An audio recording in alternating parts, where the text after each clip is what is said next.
Today we have a guest on the 40 Days of Reconciliation podcast, Mr. David Libby. Welcome, Mr. Libby. Well, thank you, Emmanuel. I'm very, very glad to be here.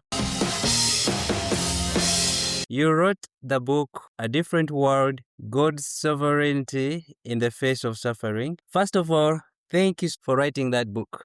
You were genuinely informed. That one is very clear. I'm sure you know that learning is essential as personal transformation. In many instances, people often struggle to put what they learn into practice. What is the likely cause of that?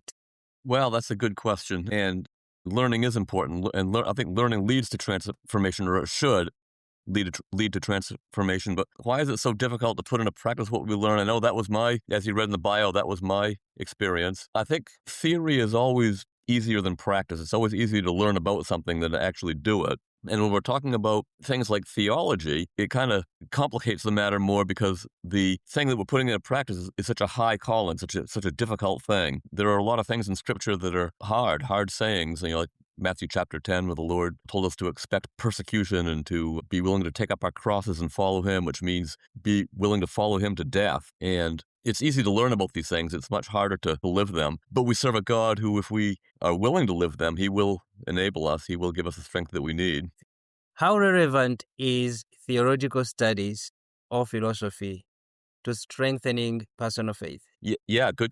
Another excellent question. Thank you. I think that theological studies are necessary for strengthening personal faith because faith is only as valuable as the object in which it is placed, right?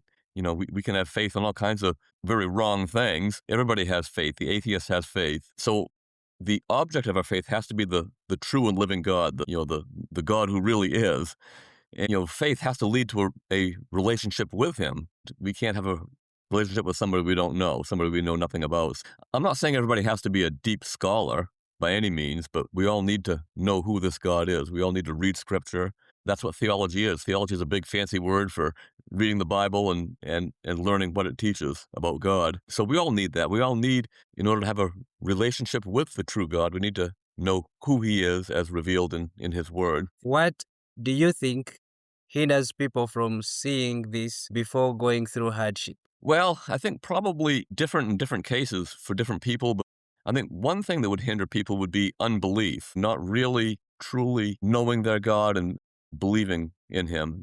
We read about things in the Bible where people were facing difficult trials that seemed utterly impossible, like when Moses and the Israelites in the Exodus were pinned down against the Red Sea with the Egyptian army behind them. Instead of turning to God in faith, they grumbled and complained, "Oh, He led us out here to kill us, and we can't possibly defeat this Egyptian army." But the truth is, God led them there to that place deliberately so that they could see His hand at work in delivering them. We need to know our God, and we need to trust in our God. And that can be difficult, but if we look back at what He's done in the past in our lives and in Scripture, then we can see that He really is a God who is all-powerful and a God who will never leave us nor forsake us, and a God who whose hand is not shortened that He can't save, using the language of Scripture. I think unbelief is probably the biggest hindrance, that people don't really believe the claims of Scripture. They don't believe them practically.